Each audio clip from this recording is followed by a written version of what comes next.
Hello there, friends. Today's featured post is from Anna Mileva. She's an IFS coach. I've just been reading her post on Substack entitled Navigating the In-Between, Understanding the Looping Phase in Transformation. Have you ever felt you're just treading water in your journey of healing and transformation? You're not alone. Many of us encounter a phase where we seem to loop back to old patterns and insights, feeling stuck between the old stories we've lived and the new ones that are struggling to emerge. As we delve into the spiritual aspects of healing, it's essential to understand that this sense of being in between is a natural while challenging part of the journey. The reality of being in between. This phase is often marked by a sense of stagnation, where despite our efforts, we seem to go around in circles. It's a place where our past narratives and future aspirations seem to clash, leaving us in a state of limbo. Yet, in the framework of internal family systems, this stage can be viewed as an opportunity for deeper exploration and understanding. Potential reasons for looping. Number 1, inner polarizations. One common reason for feeling stuck is unhealed internal polarizations, where different parts of ourselves are pulling in opposite directions. For instance, one part of us might be yearning for change and growth, while another part clings to familiarity and safety. I resonate with this concept very much, for at times we are being pulled into two different directions, and it is a good opportunity to really look within and to really assess and investigate what is truly important, and are we really ready to really talk to ourselves if we are ready to push forward into the unknown. Sometimes the pain and discomfort of staying the same is growing greater than the pain of moving forward. So this is the time wherein we dust ourselves off and really push forward. But it is really up to us. So do a quick check-in inside of yourself if you are ready to move forward. Are you equipped with the right resources? Okay, it's okay to make mistakes. It's okay to be curious and explore. But stagnation at times is okay also. So the answer really lies within yourself. So become at peace with where you are.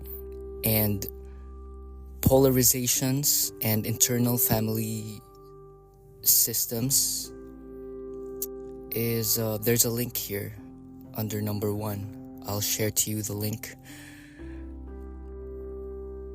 But staying in equanimity in the middle of two opposing concepts is really of vital importance here. So it's okay if you feel you're being pulled in two different directions. Such is the nature of life, and we are only living in a constant eternal now. Okay, and there is nothing wrong ever. Thinking makes it so. So number 2, unaddressed parts. Sometimes parts of us are not ready to move forward. They might be holding onto past traumas or fears that need to be acknowledged and worked through. So this is the same concepts of the things that we've been writing about. An album title that has been a favorite of mine by this artist named Luke Hemmings is entitled When We Turn Away from things that we need to look at. Okay, because the cave that we dare not enter holds the treasure we seek.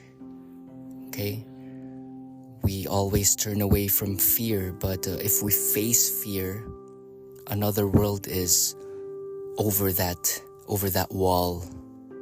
So we can easily go through it by shining a light on it. What is really this thing we are trying to avoid? What are the things that we tend to resist? And we can integrate these things by chunking it into little parts. Mark Twain said, to get ahead is to get started, and you start by chunking it into bite-sized pieces. Okay? Same with a banquet hall or a buffet table. You just pick little tidbits of what you like and what is possible. And Jordan Peterson said, you can start by tidying up your room. That is the easiest way to get ahead and get started, and it will give you confidence.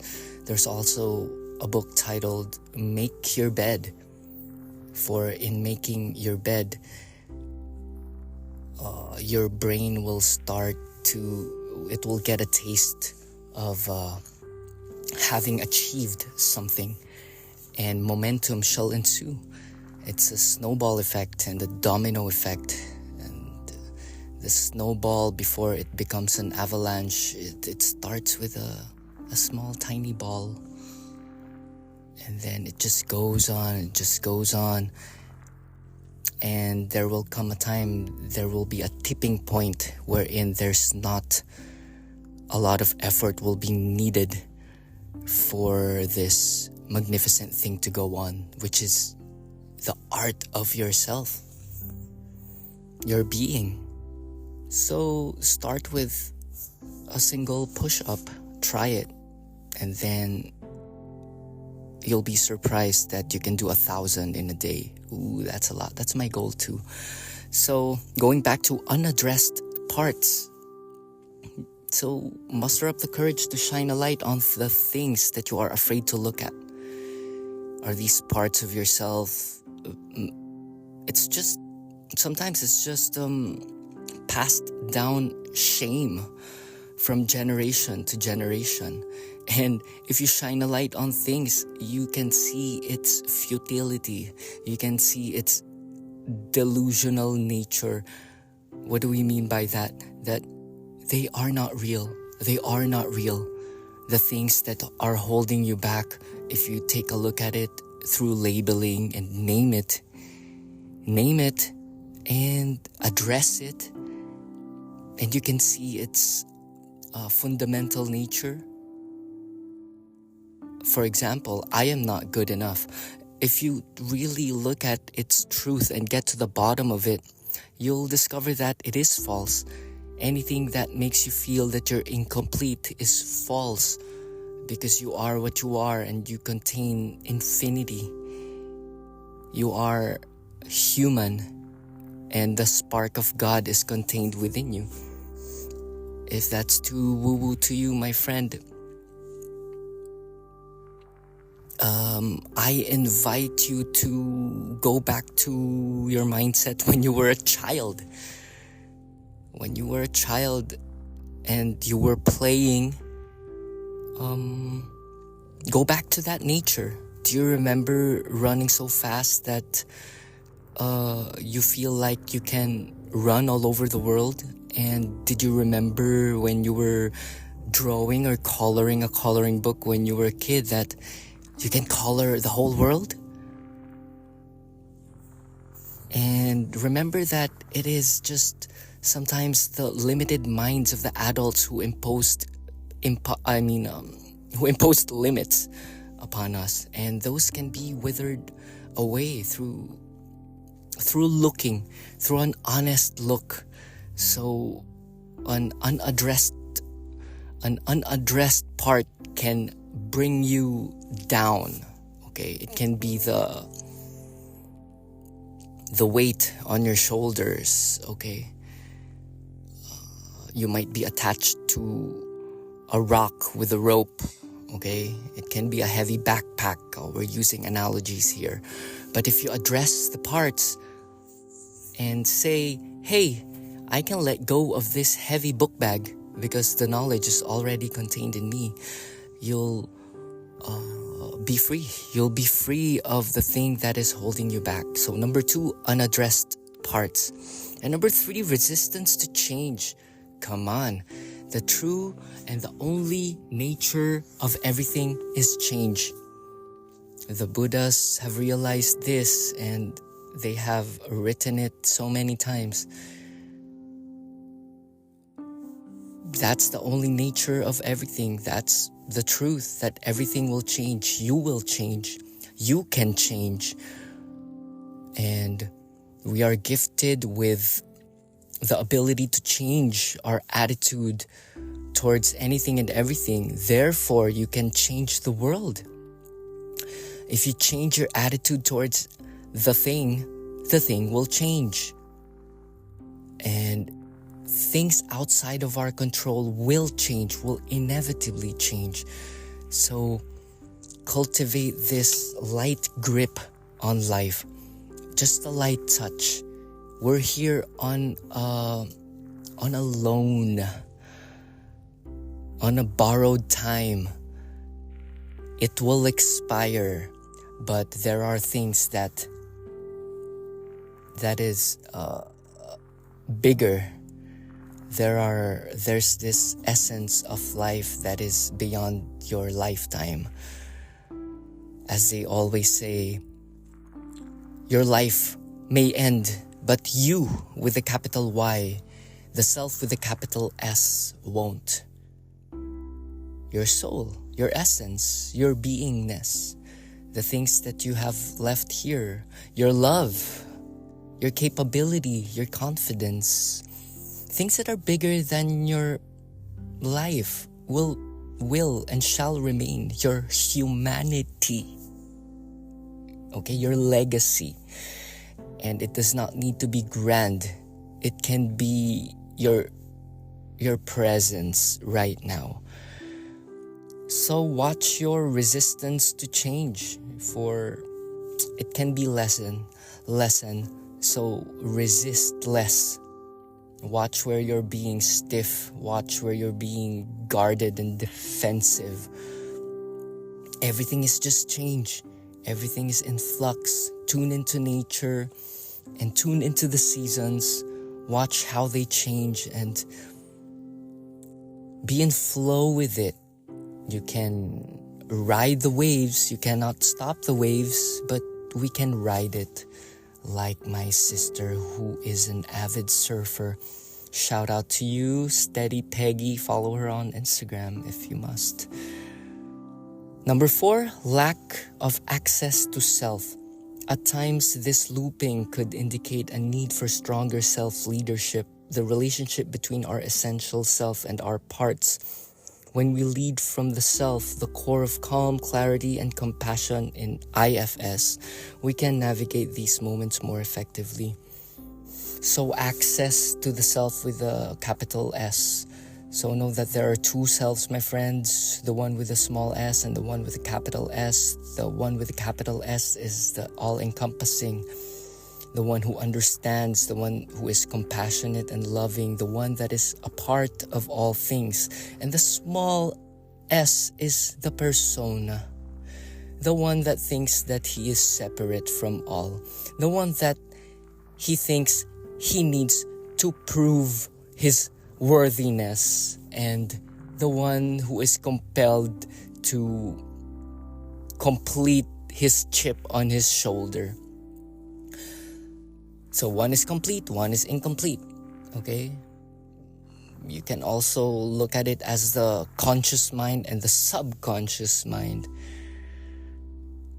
But that we will discuss on another time. We're gonna stay focused on the lack of access to self. So just be confident in yourself, because you are approved of. You are worthy if you think you think you are so. Okay? So coach yourself through investigation and mindfulness and meditation, and do what is needed. As we always say, write it down, cross it, bang it out, cross it out. Okay? Strengthen yourself in the 4 aspects, which is physical, mental, spiritual, social. How do you feel about yourself right this moment? Okay? You can rouse yourself up, become integrated and self-affirming and intentional, conscious living. Okay? And we teach it at startearlytoday.com. If you want some one-on-one life design, check out startearlytoday.com. Embracing the in-between. Being in this transitional phase can feel frustrating, but it's a crucial period for growth.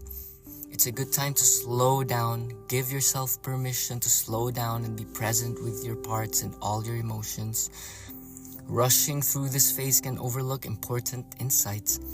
You can reflect and integrate. Use this time to reflect on your journey. In times of confusion, and you may think that you do not know where to go, it is time to stop. When in doubt, do not. Okay? Just breathe and know that you're complete, that this moment is for this moment. You are just here to be in the in-between. You are in transition. You make use of this time to learn. Tidy up. You can always strengthen the body. You can always learn through reading. And you'll know the next step, because intuition is so strong if you stay silent and really seek within. Focus on accessing patience and compassion. Remember, healing and transformation are not linear process. Being patient and compassionate with yourself is essential. Okay? So to conclude, a natural step toward transformation is